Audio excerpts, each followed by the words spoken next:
une taille qui dépasse le deuxième, c'est naturel que le premier cache le deuxième. Voilà, merci.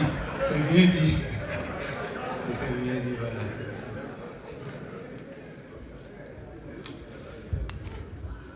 Avant mon discours, j'avais prévu 2 mélodies.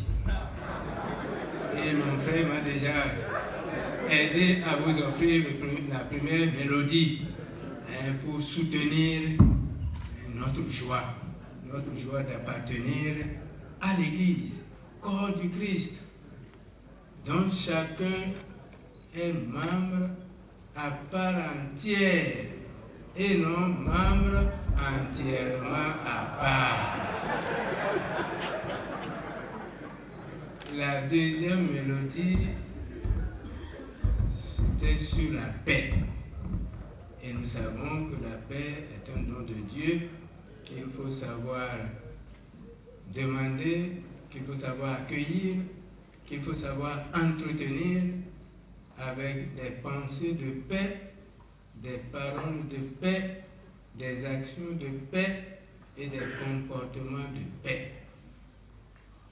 La paix,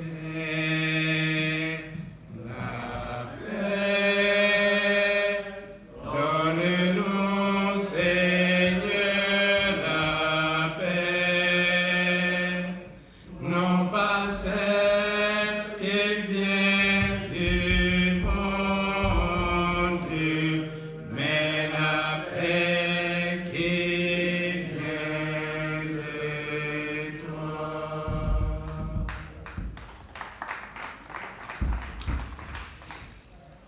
Excellence Monseigneur Roger Ngweji, archevêque de Cotonou et président de la conférence épiscopale du Bénin. Merci, chers frères.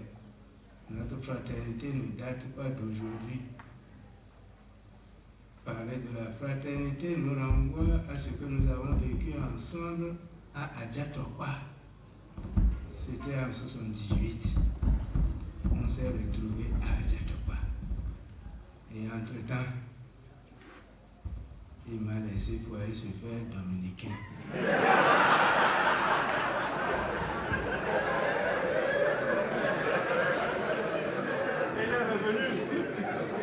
Et Dieu l'a ramené. Et nous voici à nouveau à Saint-Gall, cette maison qui nous a accueillis et formés. Et nous sommes là. Merci pour cette fraternité qui date de longtemps. Excellences, mes seigneurs, membres de la conférence épiscopale du Bénin, chers pères recteurs de ce grand séminaire qui nous accueille, chers confrères prêtres de l'Union du clergé béninois, chers invités en vos rangs et grades respectés, chers amis, je vous salue et vous souhaite la bienvenue à ce rassemblement des prêtres béninois de la province ecclésiastique de Cotonou au Bénin. C'est avec une joie renouvelée que je me retrouve ce matin pour communier à l'allégresse que ce rendez-vous de retrouvailles fraternelles, d'échanges et de réflexions partagées vous procure. Je salue avec gratitude nos autorités civiles, militaires, paramilitaires, politico-administratives présentes à ce rassemblement, ainsi que nos frères et sœurs des autres confessions religieuses et les têtes couronnées. Vive l'écuménisme et le dialogue interreligieux exprimé de façon éloquente par votre présence parmi nous. Cela manifeste notre désir commun de l'unité nationale et de la paix que vos pères les évêques et archevêques du Bénin appellent de tout leur cœur, particulièrement au lendemain des élections communales et législatives. Ils l'ont d'ailleurs exprimé dans le communiqué final de leur 77e session plénière ordinaire tenue du 6 au 8 janvier 2026 au siège de la conférence épiscopale du Bénin à Cotonou. Tous les évêques par ma voix vous souhaitent force, santé, paix et joie à la suite du Christ qui vous appelle chaque jour à marcher sans faillir. Précieux collaborateurs que vous êtes, il se réjouit d'avoir chacun de vous dans la vigne du Seigneur. Votre collaboration et votre contribution à l'évangélisation dans nos diocèses sont appréciées à leur juste valeur, dans l'espérance de la récompense du Maître. Bien-aimés confrères prêtres, je voudrais personnellement, en ma qualité de président de la commission épiscopale chargée des vocations, des séminaires et du clergé, vous dire mes vœux de paix et de santé durant cette année 2026 et au-delà. Que Dieu vous garde en bonne santé pour le service de l'Église. Je voudrais aussi vous redire ma joie de vous retrouver à cette 7e Assemblée provinciale ici à Ouidah. Ce moment sera beau si vous en faites l'occasion de prières communautaires, de rencontres conviviales, fraternelles et amicales dans la vérité et dans la charité. La devise de notre archevêque vous en dit non. Après l'Assemblée générale tenue en janvier 2025 à Natitengu, où vous avez réfléchi sur le thème « Identité et mission du prêtre béninois, résolution et implications concrètes », nous voici rassemblés au Grand Séminaire Saint-Gall de Ouidah à la suite de la province ecclésiastique de Parakou qui a tenu ses assises du 19 au 23 janvier 2026 au centre pastoral Saint-Ambroise de Djougou. Pendant 5 jours, vous allez réfléchir sur les conditions sanitaires, matérielles et financières du prêtre béninois, à l'instar de vos confrères de la province ecclésiastique de Parakou.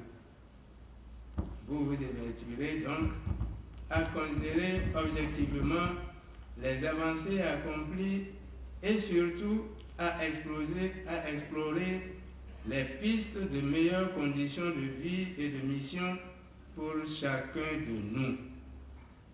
La problématique ne se pose peut-être pas partout pareillement, mais elle ne peut assurément pas être abordée isolément. En effet, au Bénin, selon les diocèses, les questions sanitaires, matérielles et financières des prêtres connaissent des nuances. Pendant que les uns jouissent d'une assurance de santé, d'honoraires de messe stables et réguliers, les autres font constamment une autre forme d'expérience de la providence.